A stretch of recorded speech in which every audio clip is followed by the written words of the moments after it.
Mateus capítulo 17, na nossa leitura pública de hoje. Vamos começar a leitura. Mateus capítulo 17, versículo 1.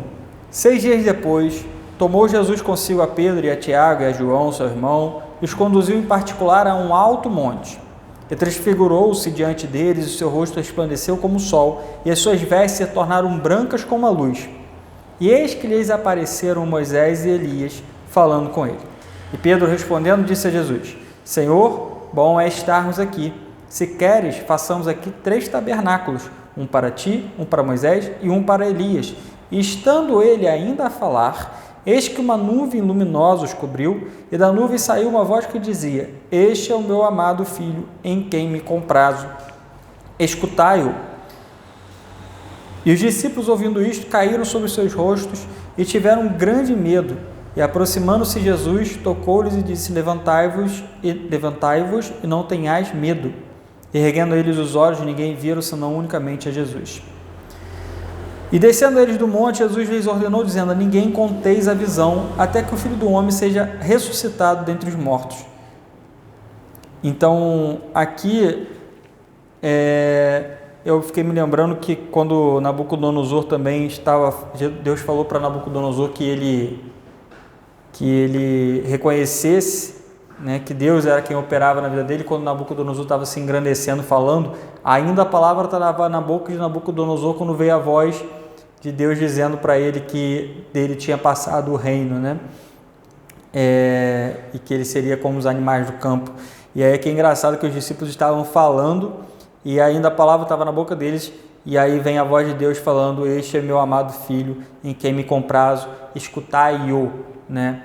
E eu ouvi uma vez alguém dizendo, e pareceu fazer bastante sentido, o pastor Roger Mendes, falando que, no caso, é falado isso para os discípulos, para os apóstolos, que Deus fala isso para eles porque ali tinha Moisés e Elias, mas que eles deveriam dar atenção, na verdade, para Jesus Cristo, que eles deveriam ouvir realmente a Jesus Cristo, e não necessariamente a Moisés e Elias, que ali maior do que eles é Jesus, né? Então, por isso que houve essa interferência ali de Deus também sobre os apóstolos. Em várias ocasiões não espera muito o pessoal acabar de falar. Né? Ele interrompe e pronto, porque não...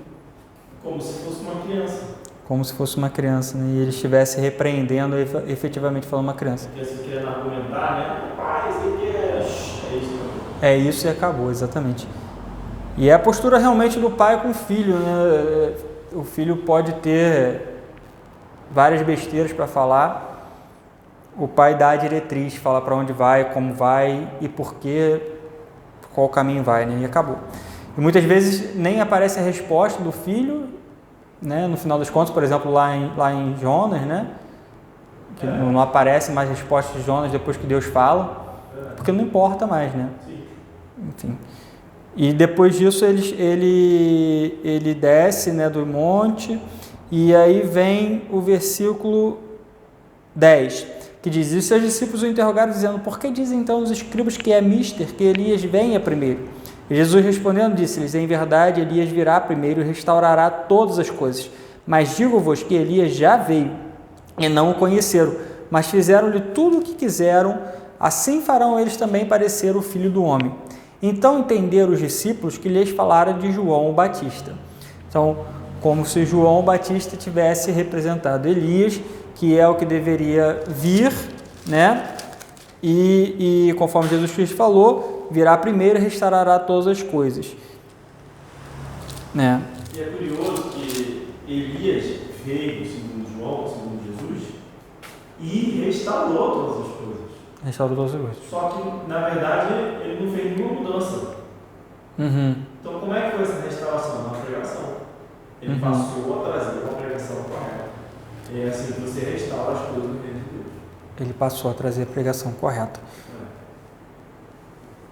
Isso, e também por ter feito, né, através da pregação correta, preparou o caminho para Jesus Cristo, né? Por isso que eles entenderam que era João Batista, que também ele veio com essa função, né, de preparar o caminho para Jesus e para a chegada de Jesus, né? A grandeza de se preocupar com a pregação correta, mesmo que ninguém te ouça. Mesmo que ninguém te ouça. Enfim, estamos entrando um pouco na mensagem sobre as missões.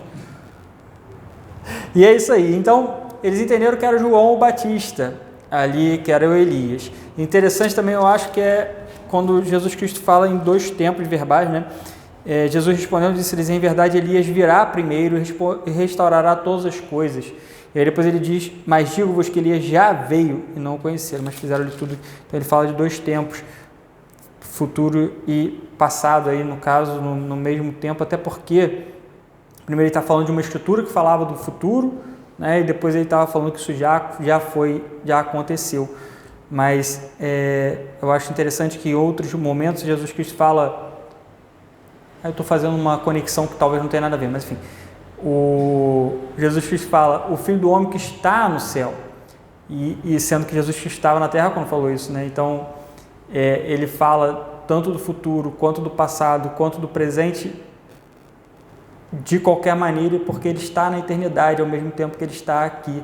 E aí, está correto, mas eu também estou no céu. Eu também estou no céu dentro desse tempo da eternidade.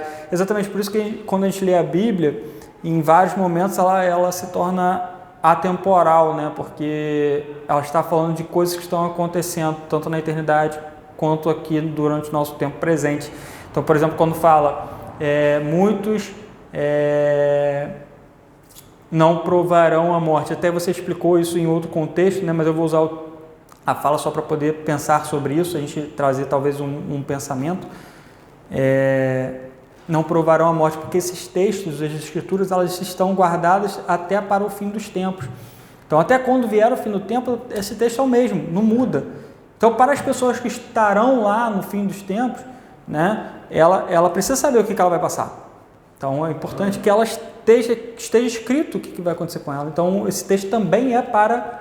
A gente não sabe se a gente vai estar aqui no final do tempo, no final de tudo. Então, esse texto poderia ser para a gente também, né? Então, enfim... Sem contar que, como você falou, né, domingo passado na escola bíblica, o que está ligado aqui está ligado no céu. Está ligado no céu. Então,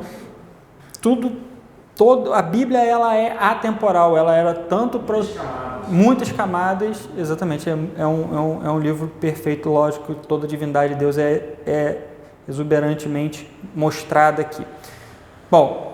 E quando chegaram à multidão, aproximou-se-lhe um homem, pondo-se de joelhos diante dele, dizendo, Senhor, tem misericórdia de meu filho, que é lunático e sofre muito, pois muitas vezes cai no fogo e muitas vezes na água, e trouxe aos teus discípulos e não puderam curá-lo. Então esse homem aqui entende que o filho dele está passando por algum tipo de insanidade mental, né? Ele vê que o filho dele está sofrendo muito com essas questões da própria cabeça dele, e ele cai no fogo, e ele cai na água, e enfim, ele se machuca, né? E eu queria trazê-lo aqui para curá-lo, né? E aí Jesus Cristo repreende, dizendo, ó geração incrédula, Jesus respondendo disse, ó geração incrédula e perversa, até quando estarei eu convosco e até quando vos sofrerei, trazei-mo aqui. Repreendeu Jesus o demônio que saiu dele, desde aquela hora o menino sarou. Então, Jesus cura ele tirando o demônio que estava querendo fazer mal ao menino, né? Então, ele não era simplesmente lunático, o menino, né? Ele estava endemoniado e o demônio estava fazendo mal para o garoto, tentando fazer com que ele se machucasse diversas vezes, sendo atacado pelo fogo, seja na água, seja como for, ele perde o controle. A ideia é que o demônio não deixe que o garoto tenha controle do próprio corpo, queira fazer mal para si mesmo. E como a gente vê em diversos momentos na Bíblia, as pessoas que estão endemoniadas se fazendo mal, até mesmo quando entram nos porcos e aí se jogam pelo abismo, né? Se jogam do penhasco, né? Do penhasco. E aí eles estão se fazendo mal também, parece como... O próprio Saul se matou, né? Ele é atormentado por esses demônios. E parece que há níveis, aí você me diz o que você acha, parece que há níveis de demônios, e uns com mais controle, outros com menos controle. Mas, no geral, eles o intuito é só fazer mal, é só destruir e fazer com que a pessoa perca o controle, talvez por conta de haver uma luta ali do espírito imundo contra o espírito do homem, em alguma medida, não tenho certeza sobre isso.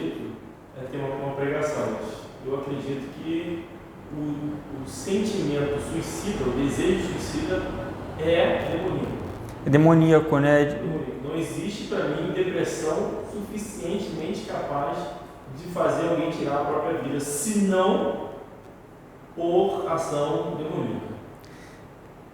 Ainda que não seja incorporado, como é esse caso, que tentou se matar no fogo, na água, é atormentado, como é o caso de Saul. É atormentado, mas é sempre uma ação demoníaca, porque se você não está em Cristo, você está no mundo. E no mundo é onde que o pai do diabo, né, opera, o Satanás opera. Então, se você está afastado de Deus, principalmente aqueles que dizem crer em Deus, a Bíblia deixa isso muito claro. Essas pessoas que não creem verdadeiramente, elas são atormentadas por suas próprias confusões mentais. Deus disse que elas vão sentir que são perseguidas sem serem perseguidas. As pessoas vão ser atormentadas mentalmente por conta de estarem fazendo adoração ao diabo, a si próprios ou qualquer coisa do tipo. Inclusive na Bíblia, lá em Apocalipse, diz que eles vão desejar a morte e eles não vão conseguir se matar. Porque o terror vai ser tanto, a vivência com o errado, com o diabo vai ser tanta e o afastamento de Deus é tanto que passa a ser um horror a vivência em si, a experiência de vida em si. Então, o desejo da morte parece muito claro e evidente nesses casos, né? Vai procurar alguma coisa aí? Não, mas não sei se vou achar. Tá, então eu vou continuar lendo. Qualquer coisa a gente vai interromper e volta no assunto. Então ele fala, repreendeu Jesus o demônio que saiu dele, e desde aquela hora o menino sarou. Então os discípulos, aproximando-se de Jesus em particular, disseram: por que não podemos nós expulsá-lo? Jesus lhes disse: por causa de vossa incredulidade, porque em verdade vos digo que se tiverdes fé como um grão de mostarda, direis a este monte: passe daqui para acolá, e há de passar, e nada vos será impossível. Mas esta casta não se expulsa senão por oração e jejum. Então aqui, achou? Não. Então aqui Jesus Cristo está dizendo o seguinte: vocês não têm fé. Inclusive ele diz que, será que quando o Filho do Homem voltar, achará fé no mundo? Então, se a gente está cada vez mais distante da fé e cada vez mais próximo da apostasia, né? Será que existe fé hoje a ponto de... É lógico que não, né? A resposta é evidente de que não. Jesus revelou que essa pergunta foi retórica, né? Retórica, exatamente. E eu ainda ia dizer mais, porque se aqueles que dizem que têm poder sobre os demônios, aqueles que dizem que têm poder para executar milagres, aqueles que dizem que fazem profecias segundo o coração de Deus, segundo o conhecimento de Deus sobre a vida dos outros, essas pessoas nem mesmo salvas são. É engraçado que no meio dos salvos, verdadeiramente salvos, aqueles que conhecem o Evangelho de Jesus Cristo, aqueles que têm fé, mesmo que como um grão de mostarda, nem chegam a isso, porque senão se manifestaria, possivelmente faria qualquer coisa, né? Mas esses que têm fé para serem salvos não fazem essas coisas. Entende que o poder... Claro, quem estiver ouvindo, Jesus que falou que nós somos salvos. Uhum. Ele falava, né, Senhor, em teu nome, expulsei demônios e fiz aquilo outro, e ele responde, né? Nunca vos conheci. Então, não sei se as pessoas vão conseguir ouvir o que você falou, mas o que o pastor Francisco falou é que Jesus Cristo próprio disse que estas pessoas não são salvas, que eles mesmos alegam e vão alegar. Jesus Cristo, em seu nome, nós fizemos vários milagres, expulsamos vários demônios, e aí Jesus Cristo vira e diz: aparta-te de mim, nunca vos conheci, vós que praticais a iniquidade. Não importa o que você faça, em que você faça, o nome de quem você faça, no final das contas, se você não se aparta da iniquidade, você não creu em Jesus Cristo, você não é salvo. Ele nunca conheceu, não é que eles foram salvos e perderam. Não é que eles foram salvos e perderam, ele nunca conheceu essas pessoas. Para conhecer a Jesus Cristo, para que ele conheça a você, deve se apartar da iniquidade. E a única forma de se apartar verdadeiramente da iniquidade é recebendo a graça por meio da fé, né? E crendo em Jesus Cristo, né? Dessa forma. Enfim. Olha, eu queria procurar uma analogia de Jesus falou, né, que onde estiver o cadáver, ali estarão os abutres, né, acho que em Jó fala águia, né? E tem um texto na Babilônia que faz essa referência a abutres, né? Mas eu não estou achando, então eu não vou procurar. Apocalipse 19, 17. Não, mas aí eu acho que é lá na Babilônia mesmo. 19, 17 fala de abutre? Fala das aves, né? As aves com grande voz, dizendo a todas as aves que voam pelo meio do céu: vinde e ajuntai-vos à ceia do grande Deus, para que comais a carne dos reis, e a carne dos tribunos, e a carne dos fortes, a carne dos cavalos, que sobre eles se assentam, e a carne de todos os homens, livres e servos, pequenos e grandes. Interessante. Pois é, eu ia dizer que a gente estava falando do suicídio, né? Que a morte, de alguma forma, está sempre ligada a essa ação demoníaca. Isso é só uma... A morte está sempre ligada. É lógico, porque Jesus Cristo é a vida, né? Exatamente. Então, o contrário de Jesus Cristo é a morte, né? Então, o afastamento de Deus, o afastamento de Jesus Cristo, que é Deus, né?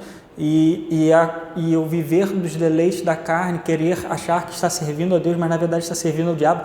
Muito principalmente aqueles que vivem no deleite da carne, né? Eles estão afastados de Deus, estão vivendo para nos seus próprios caminhos e vão receber o pago disso no final da vida deles. Mas aqueles que dizem estar servindo a Deus, esses são piores, porque eles dizem que servem a Deus, mas na verdade eles estão servindo como instrumento de iniquidade para as pessoas que perturbando os retos caminhos do Senhor, né? Então esses sim serão com certeza ainda mais, é lógico que a gente está falando de líderes, né? Não necessariamente quem está nas igrejas e acreditando. A morte, o suicídio em si, toda morte é essa ação contrária a Cristo, por isso que foi o primeiro pecado depois da queda. O primeiro a queda trouxe a morte no mundo e depois Caim matou seu irmão lá. E aí o suicídio eu acredito sim que seja ação política, dá vazão ao pleno influência de Satanás. Isso. E aí a gente vem... Mas não tira a nossa salvação. Não tira a nossa salvação. Você vê ali Sansão, por exemplo. Sansão. Eu acho que... Não, Sansão... Saul. Bastante certeza que está no céu, acredito que Saul também. Saul. Então. Exatamente. Bom... mais destacar se não se expulsa, senão por oração e jejum. A oração e jejum, ela aumenta a nossa fé. Importante que a gente faça oração e jejum. E inclusive quando os homens de Deus vão tomar alguma atitude, vão tentar entender quais são, para onde deve ir, o que deve fazer, normalmente se faz jejum e oração antes disso. Jesus Cristo mesmo, toda vez que tomava alguma decisão, quando ele foi escolher os 12 apóstolos, ele ia ao monte orar, fazer jejum, para poder entender, para poder aumentar a fé, para poder estar mais fortalecido espiritualmente, para poder tomar as suas decisões.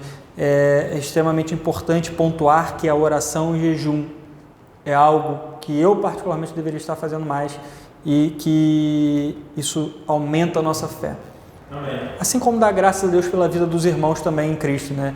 A Bíblia diz que dá graças a Deus pela vida do irmão, aumenta a fé de cada um.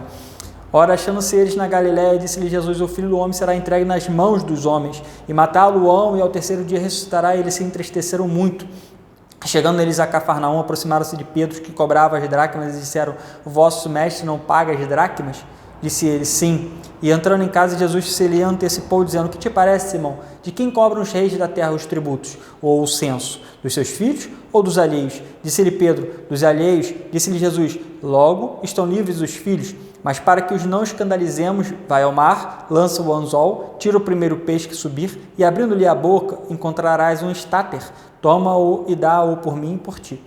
Então, esse texto eu acho muito interessante, que se a gente parar para pensar, de quem cobram então os reis da terra os tributos ou o censo? Dos seus filhos ou dos alheios? Dos alheios. Então, de quem Deus vai cobrar os tributos ou o censo na hora que ele voltar? Dos alheios. Seus filhos, entretanto, não pagam por nada, são filhos, vão entrar livremente no seu reino. E a gente sabe claramente em João 1,12 que diz que: e a todos quantos receberam, deu-lhes o poder de serem feitos filhos de Deus, quem? Aos que creem no seu nome. Então, aqueles que creem no nome do Filho unigênito de Deus, aquele que recebe Jesus Cristo como Senhor e Salvador da sua vida, é dado a essa pessoa o poder de ser feito filho de Deus. E os filhos não tem que pagar tributo nem licença. Olha que glória, não é? Porque a gente não vai pagar absolutamente nada quando Jesus Cristo voltar pelas nossas obras. Não vão pagar nem tributo, nem censo. Vamos entrar para o reino de Deus. E ainda vamos receber galardão, segundo o que a gente fizer aqui. E do pouco que tinha, então o que tinha será tirado, dado para quem já tem alguma coisa, para quem fez alguma coisa, né? E aí, porque quem é salvo já recebe, e quem faz alguma coisa, a partir do momento que já é salvo, já recebe ainda mais, né? Que é o galardão para os salvos. Tem galardão também para quem vai para o inferno, para a galera ficar feliz também, que as obras porque quanto mais a gente faz, mais a gente recebe, né? Então, se eu faço mais já estando salvo, vou receber mais quando salvo. Se eu fizer mais enquanto estou aqui como morto, devedor, como pagando tributo, como alheio, mais galardão vou receber também, no inferno, né? Lá que arde com fogo e enxofre. Faz parte da justiça. Devidamente pago, né? A cada um que cada um merece. E a gente merece o reino dos céus porque cremos em Jesus Cristo. Não merece, né? A gente herdou. Exatamente. A gente não merecia, a gente não merece, mas nós recebemos porque nós cremos no Senhor Jesus Cristo como Senhor e Salvador das nossas vidas, o único Senhor e Salvador das nossas vidas. Então essa é a leitura de hoje. Se tiver mais alguma coisa a colocar... Não.